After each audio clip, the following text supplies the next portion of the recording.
Hello viewers, let's talk about চ্যানেলে তোমাদের অনেক অনেক ওয়েলকাম। আশা করি তোমরা সবাই খুব ভালো আছো। তো আজকে আমি তোমাদের সাথে শেয়ার করব বাচ্চাদের ঢেকুর তোলানো বা বার্প করানো সম্পর্কে বেশ কিছু ইনফরমেশন।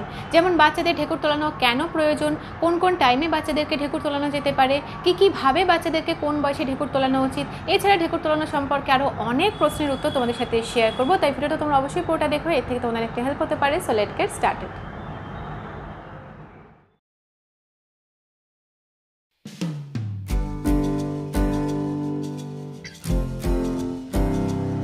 তো দেখো, বাচ্চাদেরকে ঢেকুর তোলানো বা বার্প করানো হচ্ছে ফিডিংয়েরই একটা পার্ট। আমরা যখন বাচ্চাদেরকে ভালো করে ফিড করাবো সেই সময় ঢেকুর তোলানোর একটা চেষ্টা নেওয়া আমাদের অবশ্যই উচিত। এবার তোমাদের সাথে শেয়ার করি যে কেন বাচ্চাদেরকে ঢেকুর তোলানো উচিত।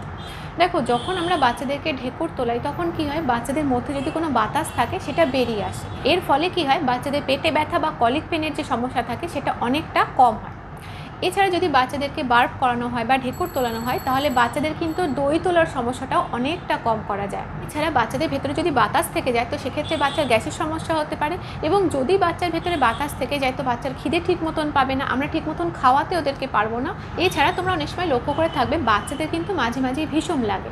এই ভীষণ লাগলে কি হয়, বড়দের ক্ষেত্রে বলো বা ছোটদের ক্ষেত্রেই বলো, আমরা কিন্তু দেখে আসছি যে পিঠের মধ্যে হালকা করে বাড়ি দিতে বলা হয়।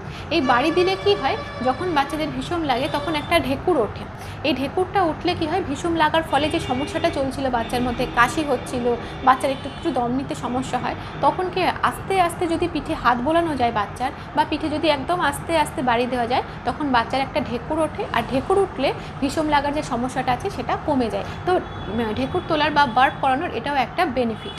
এবার আরেকটা ব্যাপার হলো, যদি আমরা আমাদের তরফ থেকে বাচ্চাদেরকে ঢেকুর তোলানোর কোনো চেষ্টা না করেই ঘুম পাড়িয়ে দিই বা শুয়ে দিই, তাহলে কি যদি বাচ্চার নিজের থেকে ঢেকুর উঠে আসে তখন কিন্তু ওই ঢেকুরের সাথে কিছু দুধ বেরিয়ে আসতে পারে, খাবার বেরিয়ে আসতে পারে, এবং ওই ঘুমন্ত অবস্থায় যদি ওইগুলো বেরিয়ে আসে তাহলে অনেক সময় নাকের মুখে গিয়ে সেখান থেকে একটা সমস্যা তৈরি হতে পারে। এই সমস্ত কারণগুলোর জন্য কিন্তু বাচ্চাদেরকে ফিড করানোর সাথে সাথে ঢেকুর তোলানো উচিত।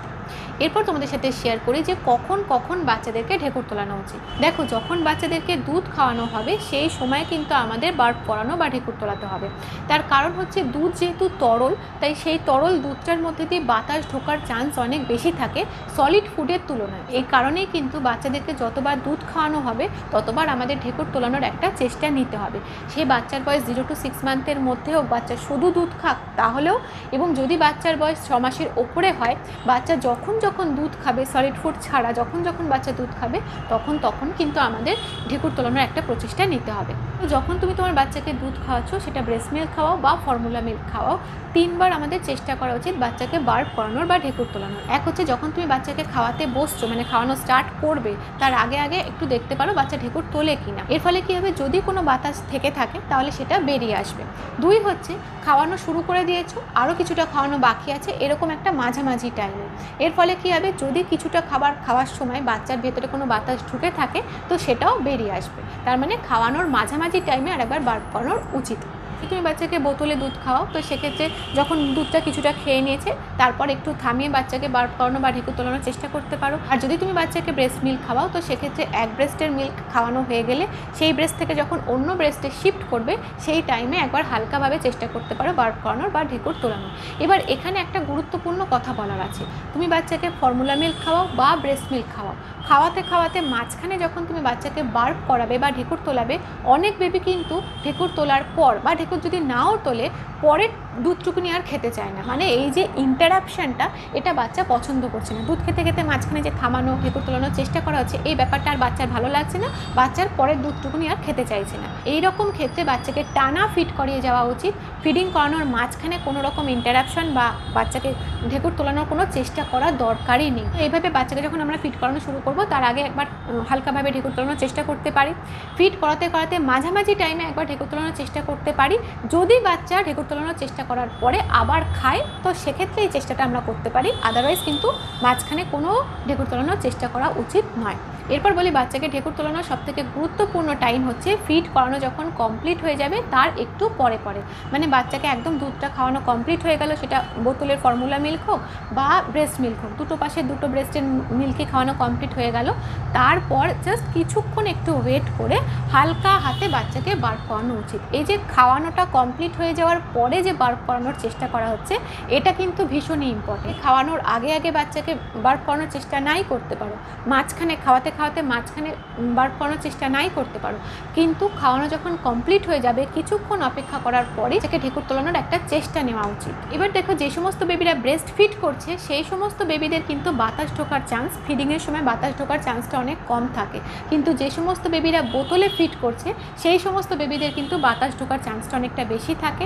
তাই বোতলে ফিড করালে কিন্তু অবশ্যই বার্প করানো উচিত। এবার তোমাদের একটা প্রশ্নের উত্তর দিই, তোমরা অনেকেই জানতে চাও যে দিদি বাচ্চা ঢেকুর তুলছে না, চেষ্টা তো করি কিন্তু বাচ্চা ঢেকুর তোলে না, তো সেক্ষেত্রে কী করব? এই সমস্যা কিন্তু আমারও ছিল, মানে এটাকে আমারও সমস্যা মনে হতো এবং আমিও সেই জন্য আমার বেবির ডক্টরের কাছ থেকে জানতে চাই। তো ডক্টর যেটা বলেছিলেন সেটা হচ্ছে বাচ্চা যে ঢেকুর তুলবেই তার কোনো মানে নেই। অনেক বেবি কিন্তু ঢেকুর তোলে, আবার অনেক বেবি ঢেকুর তোলে না। তো বাচ্চা যে ঢেকুর তুলবে এটা কিন্তু ম্যান্ডেটারি নয়, বাচ্চা ঢেকুর নাও তুলতে পারে, বাট আমাদের তরফ থেকে আমরা হালকাভাবে জাস্ট চেষ্টা করতে পারি। প্রতিবার ফিড করানোর পর জাস্ট হালকাভাবে নিজেদের তরফ থেকে একটু চেষ্টা করো, যদি ঢেকুর তুললো তো ভালো, আদারওয়াইজ কোনো জোরাজুরি করার কোনো দরকার নেই। এবার তোমাদের মধ্যে থেকে আর একটা প্রশ্ন আসে, সেটা হচ্ছে বাচ্চাদেরকে কত বয়স পর্যন্ত আমরা এভাবে ঢেকুর তোলাবো? তো অ্যাকচুয়ালি দেখো, যখন বাচ্চারা একদম ছোট থাকে ওদের তো হজম শক্তি বা ডাইজেস্টিভ সিস্টেম অত ম্যাচিওর হয় না, আমরা আমাদের তরফ থেকে যদি একটু চেষ্টা করি তাহলে খুব ইজিলি ওই বাতাসটা বেরিয়ে আসে, ঢেকুর হিসেবে ওটা বেরিয়ে আসে। তো যখন বাচ্চারা ছোট থাকে, মোটামুটি 0 থেকে 6 মাসের মধ্যে বাচ্চার বয়স হয়, সেই সময় পর্যন্ত আমরা আমাদের তরফ থেকে একটু চেষ্টা করতে পারি ঢেকুরটা তোলানোর। তো যখন বাচ্চার বয়স 6 মাস হয়ে যাবে, বাচ্চা সলিড ফুড খাবে, বাচ্চা জল খাবে, বাচ্চা একটু বসতে শিখে যাবে, তখন কিন্তু এই হজম শক্তিটা অনেকটা ম্যাচিওর হয়ে যাবে, খাবার অনেক সহজে হজম হবে এবং আপনা হতে কিন্তু আস্তে আস্তে ঢেকুরটা উঠবে। তবে বাচ্চা যখন 6 মাস হয়ে যাবে, বাচ্চা যখন দুধ খাবে, সেই দুধ খাওয়ানোর টাইমগুলোতে কিন্তু আমাদের এই ঢেকুর তোলানোর চেষ্টাটা চালিয়ে যেতে হবে। 6 মাসের পর থেকে দুধ খাওয়ানোর টাইমগুলো বাদ দিয়ে বাকি টাইমে, মানে সলিড ফুড খাওয়ানোর টাইমে আলাদা করে ঢেকুর তোলানোর দরকার নেই। তারপর যখন বাচ্চার বয়স 1 বছরের বেশি হয়ে যাবে, বাচ্চার হজম শক্তি, বাচ্চার ডাইজেস্টিভ সিস্টেম আরও ম্যাচিওর হয়ে যাবে, তখন দুধ খাওয়ানোর সময়তেও কিন্তু আলাদা করে এইভাবে ঢেকুর তোলানোর চেষ্টা না নিলেও চলবে। এবার তোমাদের সাথে শেয়ার করি বাচ্চাদেরকে আমরা কীভাবে কোন কোন বয়সে ঢেকুর তোলাতে পারি, মানে ঢেকুর তোলানোর প্রসেসটা কী হতে পারে। এখানে আমি আমার জানার দুটো প্রসেস তোমাদের সাথে শেয়ার করছি, যেগুলো আমি আমার বেবি ডক্টরের কাছ থেকে জানতে পেরেছি। তোমাদের সামনে বাচ্চা ঢেকুর তোলানোর প্রসেসটা দেখানোর জন্য আমি আমার এই পুতুল বেবিকে নিয়ে এসেছি। তো যখন বাচ্চা একদম ছোট থাকবে সেই সময়, মানে যখন বাচ্চার ঘাড় শক্ত হয়নি, এরকম টাইমে বাচ্চাকে যখন এভাবে খাওয়ানো হয়ে যাবে, ফিড করানো হয়ে যাবে, তখন কোলের ওপরে আস্তে করে এইভাবে বাচ্চাকে বসিয়ে রাখতে হবে। মনে রাখবে এই প্রসেসটা একদম অল্প সময়ের জন্য করতে হবে, কারণ বাচ্চা কিন্তু বসতে শেখেনি, বাচ্চার ঘাড় পিঠ এগুলো একদমই নরম রয়েছে। তো এইভাবে জাস্ট কিছুক্ষণের জন্য বসাতে হবে এবং পিঠের কাছে সাপোর্ট দিয়ে রাখতে হবে, যাতে বাচ্চা পিঠে কোনো রকম কষ্ট না হয়। এইভাবে সাপোর্ট দিয়ে এবং বাচ্চার যে চিন যেটা আছে, যেটাকে থুতনি বলা হয় আমাদের এখানে, সেই চিনটাকে এভাবে ধরে থাকতে হবে, এভাবে ধরে থাকতে হবে এবং হালকাভাবে জাস্ট হাত দিয়ে 1 2 3 4 এই পর্যন্ত একটু বাড়ি দিতে হবে। তারপর যদি ঢেকুর তুললো তো ভালো, যদি ঢেকুর না তোলে তো আস্তে আস্তে এইভাবে পিঠে হাত বুলিয়ে দিতে হবে, ব্যাস হয়ে গেল, আর কিচ্ছু করার দরকার নেই। এইভাবে মুখটা ধরে থাকতে হবে যাতে বাচ্চা এই জায়গাটা একটা সাপোর্ট পায়, ঠিক আছে? এইভাবে চেষ্টা করে বাচ্চাকে আবার কিছুক্ষণ এভাবে ধরে রাখো। যদি ঢেকুর উঠলো তো ভালো, আদারওয়াইজ আর কিছু করার দরকার নেই। এরপর বলি, যখন বাচ্চা আরেকটু বড় হয়ে যাবে, মানে বাচ্চার ঘাড় একটু শক্ত হয়ে যাবে, দেখবে তোমরা যখন বাচ্চা একদম ছোট থাকে তখন আমরা কিন্তু বাচ্চাদেরকে এইভাবে করে নিই, তখন বাচ্চার ঘাড় শক্ত হয় না। যখন বাচ্চার ঘাড় একটু শক্ত হয়ে যায় তখন আমরা কিন্তু বাচ্চাকে এইভাবে ধরে এইভাবে কোলে নিতে পারি। তো যখন বাচ্চার ঘাড় একটু শক্ত হয়ে যাবে, বাচ্চা একটু বড় হয়ে যাবে, সেই সময় বাচ্চাদের ঢেকুর তোলানোর সময় বাচ্চাদেরকে এইভাবে আমাদের কোলে নিতে হবে, ঠিক আছে? লক্ষ্য রাখবে এইভাবে কোলে নেওয়ার সময় যেন বাচ্চার নাক, মুখ, এই থুতনিটা আমাদের কাঁধের ওপরে থাকে, মানে থুতনিটা যেন আমাদের কাঁধের ওপরে সাপোর্ট দিয়ে থাকে, ঠিক আছে? এইরকমভাবে বাচ্চাকে কোলে নিয়ে আস্তে আস্তে পিঠের ওপরে এরকমভাবে 1 2 3 4 জাস্ট হালকা হাতে একটু বাড়ি দিয়ে দেখতে হবে বাচ্চা ঢেকুর তুলছে কিনা। এইরকমভাবে ঢেকুর তোলানোর সময় অনেক সময় কিন্তু বাচ্চার স্পিড আপ হতে পারে, মানে বাচ্চা দই তুলে ফেলতে পারে। তো তুমি যদি বাইরে কোথাও গিয়ে এভাবে চেষ্টা করো ঢেকুর তোলানো, সেক্ষেত্রে কাঁধের ওপরে একটা তোয়ালে নিতে পারো, তোয়ালে নিয়ে তারপর বাচ্চাকে রেখে তারপর আস্তে আস্তে 1 2 3 4 করে চেষ্টা করো। যদি বাচ্চা দই তুলে ফেলে তো তোমার জামাটা নষ্ট হবে না। তো এইভাবে হালকাভাবে চেষ্টা করার সময় বাচ্চা মাঝে মাঝে ঢেকুর তুলতে পারে, মাঝে মাঝে ঢেকুর নাও তুলতে পারে। যদি না তোলে তো কোনো কোনো ব্যাপার না, জাস্ট 1 2 3 করে এভাবে হালকা হালকা করে মালিশ করে দাও, তারপর আস্তে আস্তে বাচ্চাকে নামিয়ে দাও। এই দুটো প্রসেস মানে যখন বাচ্চা একদম ছোটো থাকে, তারপর যখন বাচ্চা আরেকটু বড় হয়, এই দুটো টাইমে এই দুটো প্রসেস ফলো করতে আমার বেবির ডক্টর আমাকে বলেছিলেন। তো আমি এই দুটো প্রসেসই ফলো করেছি এবং আমার বেবি ম্যাক্সিমাম টাইমে ঢেকুর তুলতো, কোনো সময় হয়তো ঢেকুর তুলতো না, তো কোনো ব্যাপার না, ডক্টর চিন্তা করতে বারণ করেছিলেন। তো এইভাবে তোমরা ঢেকুর তোলানোর চেষ্টা করতে পারো। তারপর যখন বাচ্চার বয়স 6 মাস হয়ে যাবে, বাচ্চাকে দুধ খাওয়াবে, সেই সময় দুধ খাওয়ানো হয়ে গেলে যখন ঢেকুর তোলাবে, তখন বাচ্চা তো নর্মাল বসে থাকবে, বসানো অবস্থায় বাচ্চা তখন ভালোভাবে বসতে শিখে যায়, ঘাড় শক্ত হয়ে যায়, পিঠটা শক্ত হয়ে যায়। সেই সময় কিন্তু তোমরা বাচ্চাকে এইভাবে বসিয়ে রেখে, নর্মাল বসিয়ে রেখে হালকাভাবে পিঠে বাড়ি দিতে পারো, হাত দিয়ে থপথপ করতে পারো, তখন বাচ্চা ঢেকুর তুলে ফেলবে অটোমেটিক। তো বাচ্চাকে ঢেকুর তোলানোর জন্য বাচ্চার বয়স বুঝে বুঝে তোমরা এই প্রসেসগুলো ফলো করতে পারো।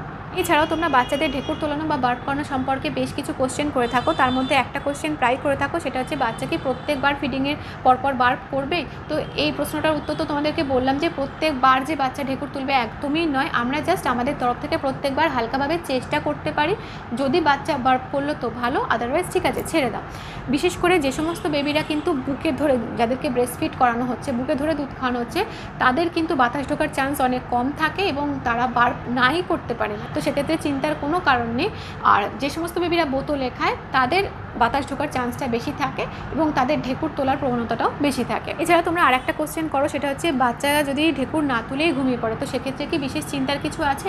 তো দেখো, আমরা আমাদের তরফ থেকে হালকাভাবে চেষ্টা করব, যদি তুললো তো ভালো, না তুললো চিন্তার কিছু নেই। যদি দেখছো যে বাচ্চার ঢেকুর তুললো না, বাচ্চাকে ঘুম পাড়াতে হবে এবার, তো সেক্ষেত্রে বাচ্চাকে একদম বিছানার সঙ্গে সঙ্গে, মানে সাথে সাথে শুয়ে দিও না, সমান্তরালভাবে কিছুক্ষণ এরকমভাবে অ্যাঙ্গেল করে ধরে রাখো। মানে ফিট করানো হয়ে গেলে বাচ্চাকে পুরোপুরি বিছানায় শুয়ে না দিয়ে এভাবে বাচ্চাকে কিছুক্ষণ ধরে রাখা, এটা কিন্তু বাচ্চার খাবারটা হজম হতে, দুধটা ভেতরে যেতে সাহায্য করবে। তাছাড়া স্পিড আপ হচ্ছে কিনা তুমি একটু লক্ষ্য করতে পারবে। তো কিছুক্ষণ, যদি বাচ্চা ঢেকুর নাও তোলে, তো কিছুক্ষণ এভাবে ধরে থাকো, 10-15 মিনিট মতন ধরে থাকো, তারপর বাচ্চাকে বিছানায় সমান্তরালভাবে শুয়ে দাও। ওভারঅল বলি, বাচ্চা ঢেকুর তুললো কি তুললো না সেই নিয়ে অযথা বেশি চিন্তা করো না। নিজেদের তরফ থেকে প্রত্যেকবার ফিডিংয়ের সময় চেষ্টা করো, যদি বাচ্চা ঢেকুর তুললো তো ভালো, যদি না তুললো তো ঠিক আছে। তো আজকের ভিডিওটা এই পর্যন্তই থাকলো। যদি তোমাদের ভিডিওটা ভালো লেগে থাকে তো একটা লাইক করো, শেয়ার করো, সাবস্ক্রাইব করো আমাদের চ্যানেলটা, আর আমাদের চ্যানেলের সঙ্গে অ্যাটাচ থেকো। Thank you.